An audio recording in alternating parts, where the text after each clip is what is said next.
friends, Technique മലയാളത്തിലേക്ക് വീണ്ടും സ്വാഗതം. അപ്പോൾ ഇന്ന് നമ്മൾ അൺബോക്സ് ചെയ്യാൻ പോകുന്നത് റിയൽമിൻ്റെ ഏറ്റവും പുതിയ ഫ്ലാഗ്ഷിപ്പ് ലെവൽ സ്മാർട്ട് ഫോണായ റിയൽമി X7 Pro ആണ്. അപ്പോൾ റിയൽമി X7 Pro എന്ന് പറഞ്ഞാൽ 30,000 രൂപേൻ്റെ ഏറ്റവും പുതിയൊരു സ്മാർട്ട് ഫോണാണ്. ഇതിൽ വരുന്നത് ഡിമെൻസിറ്റി 1000+ ഒക്ടോകോർ പ്രോസസ്സറാണ്. അപ്പോൾ ഇതിൻ്റെ വിശേഷങ്ങളും ഇതിൻ്റെ അൺബോക്സിങ്ങുമാണ് നമ്മൾ ചെയ്യാൻ പോകുന്നത്. അപ്പോൾ ഇതിൽ വരുന്നത് 5G എനേബിൾഡ് ചിപ്പ് സെറ്റാണ്. അതേപോലെ തന്നെ ഇതിനകത്ത് 64 MP ക്വാഡ് ക്യാമറ ഉണ്ട്, 4500 mAh കപ്പാസിറ്റി ബാറ്ററി ഉണ്ട്, 65 watt ഡാർട്ട് ചാർജിങ് ഇൻക്ലൂഡറാണ്. അതേപോലെ തന്നെ 120 Hz സൂപ്പർ എമുലേഡ് ഡിസ്പ്ലേ ആണ് വരുന്നത്. അപ്പോൾ ഇതൊരു പവർ പാക്ക് ഡിവൈസാണ് നമുക്ക് തീർച്ചയായിട്ടും പറയാം. 30,000 രൂപയാണ് ഇതിനകത്ത് വരുന്നത്. ഒരു വേരിയൻ്റ് വരുന്നുള്ളൂ. 8GB റാം 128GB സ്റ്റോറേജുമാണ് ഇൻക്ലൂഡ് ചെയ്തിരിക്കുന്നത്. അപ്പോൾ ഇന്ന് നമ്മൾ അൺബോക്സ് ചെയ്യാൻ പോകുന്നത് റിയൽമി X7 Pro. അപ്പോൾ അൺബോക്സിങ് സ്റ്റാർട്ട് ചെയ്യുന്നതിന് മുമ്പേ ക്വിക്കായിട്ട് നമുക്ക് പറയാം, ഈ ചാനൽ സബ്സ്ക്രൈബ് ചെയ്തിട്ടില്ലെങ്കിൽ ആ സബ്സ്ക്രൈബ് ബട്ടൺ താഴെയുള്ള പ്രസ് ചെയ്യാൻ മറക്കരുത്. അതേപോലെ തന്നെ അതിൻ്റെ അടുത്തുള്ള ബെല്ലൈക്കൻ കൂടെ ക്ലിക്ക് ചെയ്യുമ്പോൾ നിങ്ങൾക്ക് എല്ലാ വീഡിയോസിൻ്റെയും നോട്ടിഫിക്കേഷൻ കൂടെ ലഭിക്കുന്നതാണ്. അപ്പോൾ നമുക്ക് ക്വിക്കായിട്ട് റിയൽമി X7 Proൻ്റെ അൺബോക്സിങ് ചെയ്യാം. അപ്പോൾ ഇതാണ് റിയൽമി X7 Proൻ്റെ ബോക്സ് പാക്കേജ്. അപ്പോൾ നമുക്ക് ക്വിക്കായിട്ടൊന്ന് അൺബോക്സ് ചെയ്യാം. അപ്പോൾ പുതിയ ബോക്സാണ്, സിൽവർ കളർ കാണാം, റിയൽമീൻ്റെ ബ്രാൻഡിങ് കാണാം. അപ്പോൾ അതേപോലെ number 1 quality smart phone brand എന്ന് എഴുതിയിട്ടുണ്ട്. 5G സപ്പോർട്ടഡ് ആണ്, അതാണ് ഒരു ഇമ്പോർട്ടൻറ്റ് ആസ്പെക്ട് എന്ന് പറയാവുന്നത്. അപ്പോൾ ഇതാണ് റിയൽമി X7 Proൻ്റെ ബോക്സ് പാക്കേജ്. അപ്പോൾ നമുക്ക് ക്വിക്കായിട്ടൊന്ന് അൺബോക്സ് ചെയ്യാം. അതിന് മുമ്പേ ഇതിൻ്റെ ഫീച്ചേഴ്സൊക്കെ ഇതിനകത്ത് എഴുതിയിട്ടുണ്ട്. Realme X7 Pro Dimensity 1000+ processor, 5G പ്രോസസ്സറാണ്, 120 Hz super AMOLED display, 65 watt dart charge, Sony IMX686 sensor, quad ക്യാമറയാണ് വരുന്നത്, പിന്നെ ആൻഡ്രോയിഡ് 10 ആണ് വരുന്നത്. അപ്പോൾ ഇതാണ് ഒരു ബേസിക് ആസ്പെക്റ്റ് പറയുകയാണെങ്കിൽ. ഇനി നമുക്ക് ഇതിൻ്റെ ബോക്സ് തുറന്നതിനകത്ത് എന്തൊക്കെയാണ് വരുന്നതെന്ന് നോക്കാം. അപ്പോൾ ബോക്സ് തുറക്കുമ്പോൾ തന്നെ ആദ്യം നമുക്ക് കാണുന്നത് അൺകവർ ദ എക്സ്ട്രാordinary എന്ന് പറഞ്ഞ ഒരു ഷീറ്റാണ്. ഇതിനകത്താണ് നമുക്ക് ക്വിക്ക് സ്റ്റാർട്ട് ഗൈഡും മാനുവലും വാറണ്ടിയൊക്കെ കൊടുത്തിരിക്കുന്നത്. നമുക്കിത് മാറ്റി വയ്ക്കാം. പിന്നെ നമുക്ക് കിട്ടുന്നത് ഡിവൈസാണ്. അപ്പോൾ ഡിവൈസ് ജസ്റ്റ് ഒന്ന് മാറ്റി വയ്ക്കാം. എന്നിട്ട് നമുക്ക് എന്തൊക്കെയാണ് വരുന്നത് നോക്കാം. ഒരു കേസാണ് ഇൻക്ലൂഡ് ചെയ്തിരിക്കുന്നത്, സ്റ്റാൻഡേർഡ് TPU കേസാണ് വരുന്നത്. അപ്പോൾ നമുക്ക് ഫോണിന് ഒരു ബേസിക് പ്രൊട്ടക്ഷൻ വേണ്ട സ്റ്റാൻഡേർഡ് TPU കേസാണ്. പിന്നെ സൂപ്പർ ഡാർട്ട് ചാർജിങ് ആണ്. അതേപോലെ തന്നെ ഒരു കേബിളും കൊടുത്തിട്ടുണ്ട്. ഡാർട്ട് ചാർജിങ് സപ്പോർട്ട് ചെയ്യുന്ന ഒരു സെപ്പറേറ്റ് കേബിളും ഇതിനകത്ത് ഇൻക്ലൂഡഡ് ആണ്. പിന്നെ വരുന്നത് നമുക്ക് ഒരു സിം ഇജക്റ്റർ പിന്നും കൂടെ ഇതിനകത്ത് ഇൻക്ലൂഡഡ് ആണ്. അപ്പോൾ അത്രയാണ് ബോക്സിനകത്ത് വരുന്നത്. ഇനി നമുക്ക് ഡിവൈസ് ഒന്ന് സെറ്റപ്പ് ചെയ്തിട്ട് ഡിവൈസിൻ്റെ ഫീച്ചേഴ്സൊക്കെ ഒന്ന് നോക്കാം. അപ്പോൾ നമ്മൾ ഫോൺ ബൂട്ട് ചെയ്തിരിക്കുകയാണ്. അപ്പോൾ ഇതാണ് റിയൽമി X7 Pro. അപ്പോൾ നമുക്ക് ഡിസൈൻ നോക്കുകയാണെങ്കിൽ ഇവിടെ ഗ്ലാസ് ഫിനിഷാണ് വരുന്നത്. റിയൽമി X7ലാണെങ്കിൽ ഇവിടെ പ്ലാസ്റ്റിക് ആയിരുന്നു. ഇപ്പോൾ നമുക്ക് കിട്ടുന്നത് ഗ്ലാസ് ഫിനിഷാണ്. അതേപോലെ തന്നെ ഇവിടെ ക്വാഡ് ക്യാമറ സെറ്റപ്പാണ്. ഇത് സോണി IMX686 സെൻസറാണ്. റിയൽമീൻ്റെ ബ്രാൻഡിങ് കാണാം.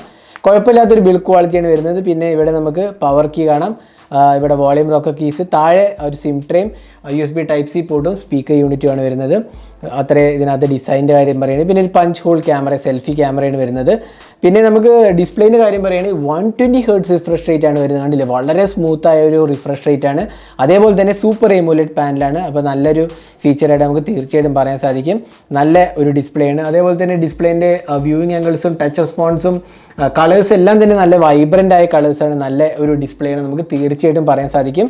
അപ്പോൾ 120 Hz റിഫ്രഷ് റേറ്റുള്ള ഒരു സൂപ്പർ എമുലേഡ് പാനലാണ് കൊടുത്തിരിക്കുന്നത്. ഇനി സോഫ്റ്റ്വെയറിൻ്റെ കാര്യം പറയുകയാണെങ്കിൽ നമുക്ക് റിയൽമീൻ്റെ UI ആണ് വരുന്നത്. ഒരു ഡൗൺ സൈഡ് എന്ന് പറയാവുന്നത് ഇതിനകത്ത് ആൻഡ്രോയിഡ് 11 ഇല്ല. ഇത്രയും ഫ്ലാഗ്ഷിപ്പായ ഒരു ഡിവൈസ് ആൻഡ്രോയിഡ് 11 വേണ്ടതായിരുന്നു, പക്ഷേ ഇതിനകത്ത് കൊടുത്തിട്ടില്ല. പിന്നെ ഡിമെൻസിറ്റി 1000+ ഒക്ടോകോർ പ്രോസസ്സറാണ്, 120GB സ്റ്റോറേജ് ആണ് വരുന്നത്. ഡിമെൻസിറ്റി 1000+ വളരെ പവർഫുള്ളായ ഒരു ചിപ്പ് സെറ്റാണ്. അതേപോലെ തന്നെ 5G എനേബിൾഡ് ചിപ്പ് സെറ്റ് കൂടിയാണ്. ആൻഡ്രോയിഡ് 10 ആണ് വരുന്നത്. ഞാൻ നേരത്തെ പറഞ്ഞ പോലെ 8GB റാം 128GB സ്റ്റോറേജ് ഒരേ ഒരു വേരിയൻറ്റ് ഇതിനകത്ത് വരുന്നുള്ളൂ. അപ്പോൾ ഇതാണ് സോഫ്റ്റ്വെയർ കാര്യം പറയുകയാണെങ്കിൽ നല്ല ഒരു സോഫ്റ്റ്വെയർ എക്സ്പീരിയൻസ് ആണ് കൊടുത്തിരിക്കുന്നത്. ഇനി ക്യാമറയുടെ കാര്യം പറയുകയാണെങ്കിൽ നമുക്കിവിടെ സ്ഥിരം കിട്ടുന്ന റിയൽമീൻ്റെ UI ആണ്. Night mode, video recording, portrait mode, പിന്നെ ടൈം ലാപ്സ്, മാക്രോ സെൻസർ, അങ്ങനെ എല്ലാ ഫീച്ചേഴ്സ് തന്നെ നമുക്ക് ഇവിടെയും കിട്ടുന്നതാണ്. വീഡിയോ റെക്കോർഡിങ്ങിൻ്റെ കാര്യം പറയുകയാണെങ്കിൽ 4K, അതേപോലെ തന്നെ 1080p 60 and 30 FPS ഒക്കെ നമുക്കിവിടെ സപ്പോർട്ടഡ് ആണ്. അപ്പോൾ ക്യാമറേൻ്റെ കാര്യത്തിൽ നല്ലൊരു ക്യാമറ സെറ്റപ്പാണ് നമുക്ക് തീർച്ചയായിട്ടും പറയാൻ സാധിക്കും. ഇനി നമുക്ക് കുറച്ച് ക്യാമറ സാമ്പിൾസ് കാണാം. ഇതൊക്കെയാണ് റിയൽമി X7 Pro എടുത്ത ക്യാമറ സാമ്പിൾസ്. അത്യാവശ്യം കുഴപ്പമില്ലാത്ത ഒരു ക്യാമറ സാമ്പിൾസ് ആണ്. കാരണം നമുക്കറിയാം സോണി IMX സെൻസർ നല്ല ഒരു ഔട്ട്പുട്ട് തരുന്ന സെൻസറാണ്. അതുകൊണ്ട് തന്നെ നമുക്ക് നല്ലൊരു ക്വാളിറ്റി നമുക്കിവിടെ കിട്ടുന്നുണ്ട്. അപ്പോൾ ഇതാണ് റിയൽമി X7 Pro എടുത്ത ക്യാമറ സാമ്പിൾസ്.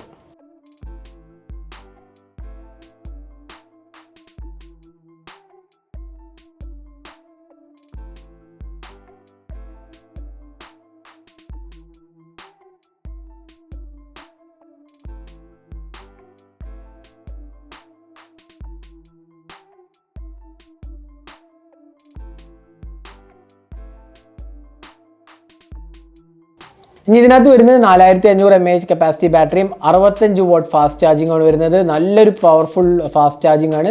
പിന്നെ ബാറ്ററി പെർഫോമൻസിൻ്റെ കാര്യം പറയുകയാണെങ്കിലും കുഴപ്പമില്ലാത്തൊരു എക്സ്പീരിയൻസ് നമുക്ക് കിട്ടുന്നതാണ് പ്രതീക്ഷിക്കുന്നത്. 4500 mAh കപ്പാസിറ്റി എന്ന് പറഞ്ഞാൽ നല്ലൊരു കപ്പാസിറ്റിയാണ് നമുക്ക് തീർച്ചയായിട്ടും പറയാൻ സാധിക്കും. പിന്നെ പെട്ടെന്ന് നമുക്ക് ചാർജ് ചെയ്തെടുക്കുക എന്നുള്ളതാണ് വേറൊരു ആസ്പെക്ട് എന്ന് പറയാവുന്നത്. പിന്നെ ഇതിനകത്ത് ഇൻ ഡിസ്പ്ലേ ഫിംഗർ പ്രിൻറ്റ് സ്കാനറാണ് വരുന്നത്. ഞാൻ സെറ്റപ്പ് ചെയ്തിട്ടില്ല, ഇവിടെയാണ് ഫിംഗർ പ്രിൻറ്റ് സ്കാനർ വരിക. ഇൻ ഡിസ്പ്ലേ ഫിംഗർ പ്രിൻറ്റ് സ്കാനറാണ് ഇതിനകത്ത് കൊടുത്തിരിക്കുന്നത്. സൂപ്പർ AMOLED ഡിസ്പ്ലേയും കൂടിയാണ്.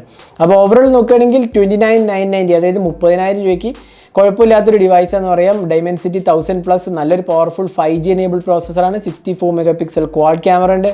120 Hz സൂപ്പർ AMOLED ഡിസ്പ്ലേ ആണ്. അതേപോലെ തന്നെ 65 വാട്ട് ചാർജിങ്ങും ഇൻക്ലൂഡാണ്. എനിക്കൊരു ഡൗൺ സൈഡായിട്ട് തോന്നിയത് Android 11 പ്രൊവൈഡ് ചെയ്യായിരുന്നു. 30,000 രൂപയ്ക്ക് പ്രോബ്ലി Android 11 വേണ്ടതായിരുന്നു എന്നുള്ളതാണ് എനിക്കൊരു പോരായ്മയായിട്ട് തോന്നിയത്. അപ്പോൾ ഇതായിരുന്നു Realme X7 Proൻ്റെ ഒരു അൺബോക്സിങ് ഹാൻഡ്സ് ഓൺ വീഡിയോ. ഈ വീഡിയോ നിങ്ങൾക്ക് ഇഷ്ടപ്പെടുന്നതായിരിക്കും. കൂടുതൽ വീഡിയോസിനായി ചാനൽ സബ്സ്ക്രൈബ് ചെയ്യാൻ മറക്കരുത്. അതേപോലെ തന്നെ ബെല്ലൈക്കൺ ക്ലിക്ക് ചെയ്യുമ്പോൾ നിങ്ങൾക്ക് എല്ലാ വീഡിയോസിൻ്റെയും നോട്ടിഫിക്കേഷൻ കൂടെ ലഭിക്കുന്നതാണ്. അപ്പോൾ thanks for watching. Hope to see in our next video. Have a great day.